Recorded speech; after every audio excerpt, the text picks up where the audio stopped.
नमस्कार। राज की बात में आपका स्वागत है। आजकल देश की व्यवस्थाओं में खलल डालने के लिए कुछ ऐसी एक्टिविटी हो रही है जिसके खिलाफ कठोर कानून, कठोर संवैधानिक व्यवस्थाएं और कठोर सजा की जरूरत हुई। और इसीलिए गृह मंत्री अमित शाह ने लंबी बैठकों के बाद कुछ ऐसी व्यवस्था बदलाव करने की कोशिश की और कुछ कठोर कानून लाने की तैयारी जब की तो ये सारे ग्रुप्स जो एंटी इंडिया गैंग कहे जाते हैं वो सब हंगामा करने लगे। हंगामा सड़कों पर नहीं हो सकता क्योंकि ये खुलेआम सामने आना नहीं चाहते, इसलिए ये लोग हंगामा करने के लिए पॉलिटिकल पार्टियां जुटाया, उनके साथ साठगांठ की, बातचीत हुई और फिर कांग्रेस में राहुल गांधी के नेतृत्व में ये आगे बढ़ाया और सारे विपक्षी पार्टियों में बैठी हुई दो चार पार्टियों को छोड़कर सब इकट्ठा होकर संसद में बवाल खड़ा करने लगा। इन्हें काला कानून बताया जाने लगा कि नहीं नहीं, अब देश में तो इमरजेंसी लागू किया जाएगा और इसलिए प्रधानमंत्री मोदी, अमित शाह दोनों मिलकर सारे ग्रुप्स को दबाने की कोशिश कर रहे हैं जो अपने आप को सोशल एक्टिविस्ट कहता है। ये पूरे स्थितियां अगर देखा जाए तो एंटी इंडिया गैंग में पहले कौन से ग्रुप शामिल थे, उसमें एक तो सबसे पहला देश का सबसे बड़ा अल्पसंख्यक समुदाय यानी मौलाना गैंग, जो कभी भारत के प्रति वफादार नहीं हो सकता। आज से नहीं, ये 1938 के बाद से ही देखा गया है और उस समय से देखा जा रहा था जब जिन्ना अवतरित हुआ राजनीति में और उसके बाद उसने मुसलमानों को बरगलाया कि देखो ये हिंदुस्तान है, ये भारत है, ये तुम्हारा मुल्क नहीं हो सकता, इसके लिए एक अलग देश मुल्क की जरूरत है। एक इस्लामिक मुल्क बनाया पाकिस्तान, लेकिन एक रणनीति के तहत इन लोगों को हिंदुस्तान में छोड़ा और फिर ये सो कॉल्ड सेकुलर लोग जो अपने आप को वैश्विक मानव कहलाने के लायक समझने की स्थिति में नहीं थे लेकिन कोशिश कर रहे थे, ये ग्लोबल सिटीजन अपने आप को साबित करवाना चाहते थे, चाहे जवाहरलाल नेहरू हो, महात्मा गांधी हो या इनके इर्द गिर्द के कुछ और लोग हों। इन लोगों ने इस साजिश को समझी या न समझी ये तो वक्त बताता है, लेकिन फिर भी इन लोगों ने जो काम किए वो इनकी साजिश का शिकार होने वाला था। और ये यहां पर रहने के पीछे का कारण ही इसका यही था कि एक देश, एक मुल्क तो बना दिए पाकिस्तान, लेकिन अगर हिंदुस्तान से मुसलमान सारे पाकिस्तान में शिफ्ट हो जाएंगे, उस समय ईस्ट पाकिस्तान भी था जो आज बांग्लादेश है, लेकिन अगर सारे मुसलमान उधर शिफ्ट हो जाएंगे तो हिंदुस्तान तो फिर हिंदुओं का देश बन जाएगा और फिर इसे हिंदू राष्ट्र बना दिया जाएगा। फिर ये पाकिस्तान बनाने का फायदा क्या? ये तो पाकिस्तान पर बर्डन बढ़ जाएगा इतने मुसलमानों का और हिंदुस्तान हिंदुओं के साथ आगे बढ़ेगा, भगवा देश बन जाएगा। इसलिए मुसलमानों को यही छोड़ो। जो जिन्ना की पार्टी को समर्थन दे रहा था, केरल से लेकर तमिलनाडु से लेकर बिहार और उत्तर प्रदेश तक, उन जगहों के मुसलमानों को जिसे पता था कि पाकिस्तान बनेगा तो हमारे क्षेत्र का विभाजन नहीं होगा, हमें यहां से उठकर पाकिस्तान जाना पड़ेगा, सिंध जाओ, बलूचिस्तान जाओ, खैबर पख्तूनख्वा जाओ, पंजाब जाओ, पाकिस्तान वाले इन्हीं जगहों पर जाना पड़ेगा। ये यहां पर पाकिस्तान छोटे छोटे नहीं बन सकते, लेकिन बनाना तो था, यहां पर भी पाकिस्तान बनाना था, मिनी पाकिस्तान देश के अलग अलग हिस्सों में बनाना था। इसलिए उस बड़ी रणनीति और साजिश के तहत यहीं पर बस गया और नेहरू गांधी जैसे लोगों ने इसे संरक्षण दिया और इस संरक्षण का नतीजा आज ये दिखाई पड़ रहा है। दुनिया के किसी देश में मुसलमानों की समस्या भारत के मुसलमानों की समस्या बन गई है और इन मुसलमानों की समस्या के साथ साथ ये पॉलिटिकल पार्टियों का एजेंडा बन गया है मुसलमानों के तुष्टीकरण की राजनीति जो करनी है। इसलिए एक कानून लाया जा रहा है और वो कानून इसके डेमोग्राफी को चेंज करने वाला है, क्योंकि प्रधानमंत्री मोदी ने 15 अगस्त को ही कहा था पिछले भाषण में कि ये डेमोग्राफी चेंज हो रहा है तो डेमोग्राफिक मिशन लागू करना पड़ेगा। ये पूरे देश की व्यवस्था में खलल पैदा कर रहा है। अलग अलग क्षेत्रों में डेमोग्राफिक चेंज का मतलब विदेशी घुसपैठियों से ही नहीं था, बल्कि देश के वो मौलाना गैंग जो कि इस्लामिक किलेबंदी कर लेता है, अलग अलग क्षेत्रों में वो बिखरा हुआ नहीं रहना चाहता। वो एक जगह इकट्ठा होता है। अगर किसी डिस्ट्रिक्ट में 8-10 गांव हैं तो वो सब मिलजुल कर एक क्षेत्र में जाकर बस जाएगा।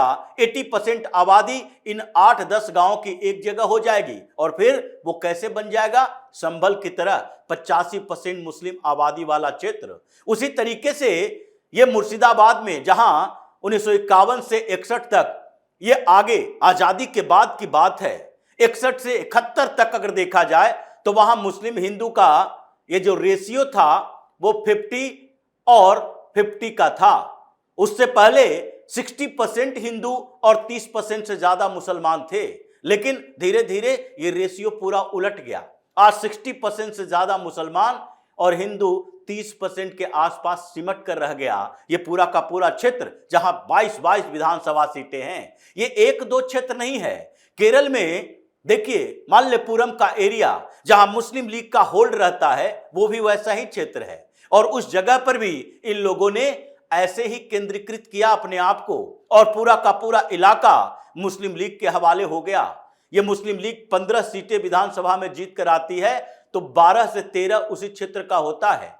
थोड़ा सा कासरगोड या कोझिकोड जैसे इलाकों में जहां 30 से 40% मुसलमान हैं, लेकिन उस इलाके में जहां 70% मुस्लिम है, ये मुस्लिम लीग जिन्नावादी पार्टी ये उसी का वो क्षेत्र बनकर रह गया है। हिंदुओं के लिए तो सांस लेना तक मुश्किल है, जैसा नटेशन ने कहा था, जो एजवा समुदाय के बड़े लीडर हैं, सोशल एक्टिविस्ट हैं। ये ऐसी व्यवस्थाएं इन लोगों ने की तो कानून तो लाया जाना था। बिल पर चर्चा भी हो रही है और वो है डिलिमिटेशन। इसके डेमोग्राफी को चेंज करने के लिए वही करना पड़ेगा जैसे असम में किया गया। पहले 30 से 35 विधानसभा की सीटें असम में ऐसी थी जहां पर मुस्लिम पॉपुलेशन 35% से ज्यादा था, लेकिन पिछली बार डिलिमिटेशन हुआ, ये घटकर 22 सीटें पर हो गई। तभी हेमंता बिस्वा शर्मा को यह हिम्मत आ रही है कि वो बोलते हैं हम 22 सीटों पर चुनाव ही न लड़ेंगे, हमारी सहयोगी पार्टियां लड़े, क्योंकि भारतीय जनता पार्टी को पता है मुसलमान हमें वोट नहीं देगा। तो ये पूरे डेमोग्राफी को चेंज करने के लिए ऐसे ही डिलिमिटेशन की जरूरत है। तोड़ो, इन सीटों को तोड़ो, सीटों की संख्या बढ़ानी पड़े बढ़ाओ, और उसके लिए भी प्रपोजल आ चुका है। सीटों की संख्या भी 1.5 गुना होनी है, 50% सीटें बढ़ाई जानी है। तो इसके लिए 50% सीटें बढ़ाओ और मुस्लिम इलाकों को तोड़ तोड़ कर जहां 40%, 45%, 35% पॉपुलेशन है उसको 15% और 10% में डिवाइड होना चाहिए। तभी इनकी औकात पता चलेगी और ये सो कॉल्ड सेकुलर पार्टियों की औकात पता चलेगी। मुस्लिम तुष्टीकरण की राजनीति पर विराम लग जाएगा। जिस तरीके से 2014 के बाद प्रधानमंत्री मोदी आए और उसके बाद ये जो पिछले 80 सालों से ये मुसलमान राजनीति के केंद्र में बैठे थे उसको बाहर कर दिया, आउट कर दिया गया, और उसी तरीके से आगे भी इनको आउट कर दिया जाएगा पूरी तरीके से। पहला दुश्मन तो ऐसे ही निपट जाएगा, लेकिन दूसरा दुश्मन ये देश का दुश्मन भी है, अर्बन नक्सल गैंग, जिसके लिए अमित शाह ने आगे तैयारी कर ली। पार्लियामेंट में, संसद में, लोकसभा के अंदर उन्होंने ये पूरा व्याख्यान दिया, बताया डाटा आंकड़ों के साथ कि अर्बन नक्सल गैंग ये कौन है जिसे प्रधानमंत्री मोदी ने चिन्हित किया था। अभी नक्सलवाद से तो मुक्ति मिल जाएगी और लगभग मुक्त हो चुका है, नक्सलवाद से मुक्ति मिल चुकी है। 700 से ज्यादा उन नक्सलियों को मार दिया गया जो सरेंडर करने के मूड में नहीं था। 2000 से ज्यादा उसे अरेस्ट किया गया और 2000 ने सरेंडर कर दिया। ये सारे बड़े बड़े, वो कमांडर लेवल का था जो सरेंडर कर दिया, कुछ ऊपर भी चले गए। लेकिन इसका सिंपैथाइजर बेस जो अर्बन नक्सल है इसको कैसे उखाड़ेंगे? क्योंकि जब नक्सलवादियों के खिलाफ अभियान चल रहा था सरकार का तो उस समय 2000 से ज्यादा आर्टिकल इनके समर्थन में लिखे गए और पॉलिटिकल पार्टी के नेता भी इसमें शामिल थे जो अपने आप को बुद्धिजीवी कहलाने के लिए व्यग्र रहते हैं अखबारों में आर्टिकल लिख के। ये इकोनॉमिक डिस्प्यूट, ये असमानता की लड़ाई, समानता लाने की लड़ाई, हक की लड़ाई, ऐसी बातें बोलकर बरगला रहे थे। ये नहीं बता रहे थे कि ये नक्सलवादी जो जन अदालत लगाता है, जो लोगों को, मासूम लोगों की हत्या करता है, इसके साथ क्या सामान्य तरीके से बातचीत से समस्या का समाधान होगा? ये तो निपट गया। अब अर्बन नक्सल टारगेट में है। 2000 आर्टिकल अगर लिखे गए तो ये 2000 आर्टिकल 200 लोगों ने नहीं लिखा, बल्कि लिखने वाले 1500 से ज्यादा लोग थे और इन लोगों का भी टारगेट लिस्ट में नाम आ गया है। इसलिए अर्बन नक्सल का खात्मा करने के लिए प्लानिंग तैयार हो चुकी है। लेकिन ये डिलिमिटेशन अर्बन नक्सल यानी मौलाना गैंग और अर्बन नक्सल के बाद एक ग्रुप है जो कि देश के लिए बड़ा खतरनाक है, एनजीओ का ग्रुप। ये सारे एनजीओ की बात नहीं कर रहे। जो देश में देश के पैसे से, देश के लोगों के पैसे से एनजीओ चलता है, उसके अंदर सेंटीमेंट होता है, वो विदेशी एजेंट नहीं होता। लेकिन जिसके पास एफसीआरए लाइसेंस है और जो विदेशी फंड से संचालित होता है, उसके प्रति, ये देश के प्रति नहीं सोचता। इसके दिमाग में भरा जाता है, ग्लोबल सिटीजन बनने के लिए बताया जाता है, ग्लोबल अवार्ड दिए जाते हैं। ये अलग अलग तरीके से अमेरिका बुलाकर, सिंगापुर बुलाकर, यूरोप बुलाकर ये अवार्ड दिए जाएंगे और इसकी महत्वाकांक्षा ऐसे बढ़ जाती है कि धीरे धीरे ये विदेशी एजेंट बन जाता है। फोर्ड फाउंडेशन अपने देश के लिए यानी अमेरिका के लिए काम करेगा, सोरोस का फाउंडेशन अपने फायदे के लिए काम करेगा कि कहां कहां हमारी व्यवस्था बढ़िया बेहतर हो सकती है, हमारा घुसपैठ हो सकता है। इसलिए राहुल गांधी की बात करता है, प्रधानमंत्री मोदी को हटाने की बात करता है। उसका ओपन सोसाइटी फाउंडेशन जो पूरे दुनिया में अलग अलग एनजीओ को फंड देता है, वो अपने फायदे के लिए देता है। ये अपने समाज सेवा के लिए काम नहीं करता। बिल गेट्स का फाउंडेशन भी समाज सेवा के लिए काम नहीं करता। ये सब अपनी कॉन्स्पिरेसी में लगे रहते हैं कि कैसे वहां पर हमारे अप्रोच बढ़े और हम उस देश को कमजोर करने में क्या भूमिका निभाए, चाहे प्रोटेस्ट करना पड़े, हंगामा करना पड़े, दंगा फैलाना पड़े, किसी तरीके से एक होल्ड रखना है। इसे भी अब निपटाया जा रहा है। जो एफसीआरए अमेंडमेंट बिल आ रहा है, उसमें इन लोगों को लगने लगा कि हमारा तो 500 करोड़ का कारोबार था, ये विदेशी फंडिंग हो रही है और इसी से तो अलग अलग जगहों पर प्रोटेस्ट होता है। चाहे कोयले खादान पर प्रतिबंध लगवाना हो, रोकना हो, किसी हाईवे प्रोजेक्ट को रोकना हो, ट्रिब्यूनल में जाना हो, ग्रीन ट्रिब्यूनल में जाना हो, लीगल एड लेना हो, सुप्रीम कोर्ट, हाई कोर्ट में जाना हो, आदिवासियों को बरगलाना हो, किसान आंदोलन को फंड देकर हाईवे जाम करवाना हो, सरकार पर दबाव बनाना हो, ये सारे के सारे काम केवल पॉलिटिकल पार्टियां नहीं करती, ये एनजीओ वाले करते हैं। जो करोड़ों का फंड लेकर आता है विदेशों से और उसको इंस्ट्रक्शन दिया जाता है कि तुम्हें साल में 1-2 तो ऐसा काम करना ही है। जबकि एफसीआरए लाइसेंस में ये प्रावधान है, विदेशी पैसे जब आएंगे तो उसका केवल और केवल डेवलपमेंट के वर्क में उपयोग किया जाएगा। और ये दो तरह से उपयोग करता, एक प्रोटेस्ट के लिए और दूसरा नौकरी देने के लिए। खुद का कारपोरेट की तरह ऑफिस रखेगा, उसमें लाखों लाख सैलरी वाले लोग रखेंगे। और ये लोग कौन हैं? ये लोग सब वो हैं जो पॉलिटिकल पार्टियों से उधार में कार्यकर्ता लेता है और सरकार के खिलाफ, देश के खिलाफ काम करता है। ये सारे वही लोग हैं। इसके ऊपर प्रतिबंध यानी कि तीसरा दुश्मन भी निपट गया और चौथा अभी नया उभरा है। यह अर्बन नक्सल, मौलाना गैंग और एनजीओ सबको अपने साथ रख के देश के खिलाफ काम करने के लिए तैयार आजकल राहुल गांधी हैं। राहुल एंड ये अर्बन नक्सल गैंग की कंपनी बना रखी है। इनके सिंपैथाइजर, इनके सलाहकार चारों तरफ ये वामपंथी अर्बन नक्सल ही है और ये मौलाना गैंग के साथ मिला हुआ है। और साथ ही इन सब लोगों ने एक ऐसा गठबंधन बना लिया है कि एक सामने आता है और उसके इर्द गिर्द कुकुरमुत्ते की तरह दूसरे भी पनप जाते हैं। इसलिए इसका भी इलाज जरूरी था और राहुल गांधी के इस पूरे गैंग का इलाज हो रहा है। राहुल गांधी तड़प रहा है। ये केसी वेणुगोपाल ने एफसीआरए अमेंडमेंट बिल के लिए सारे सांसदों को दिल्ली बुला लिया, ऐसे समय में जबकि अलग अलग राज्यों में चुनाव है और चुनाव में सांसदों की भूमिका है, वो प्रचार कर रहा है। लेकिन दिल्ली आओ, प्रोटेस्ट करना है, हंगामा करना है, क्योंकि इससे तो ये विदेशी अकाउंट ही जब्त हो जाएंगे। ये 500 करोड़ का कारोबार चलेगा कैसे?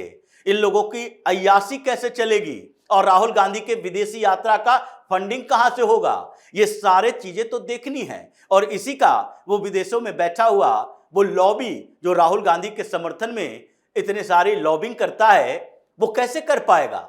यहां पर राहुल गांधी अकेले नेता नहीं है, इतने स्टेट्स के चीफ मिनिस्टर हैं, विपक्ष में बैठी पार्टियों के भी हैं, ममता बनर्जी भी है, यहां उद्धव ठाकरे भी मुख्यमंत्री थे, अभी तेलंगाना से लेके कर्नाटक तक मुख्यमंत्री है कांग्रेस का, हिमाचल में भी मुख्यमंत्री है। या फिर अखिलेश यादव भी विपक्ष के दूसरे सबसे बड़ी पार्टी के नेता हैं।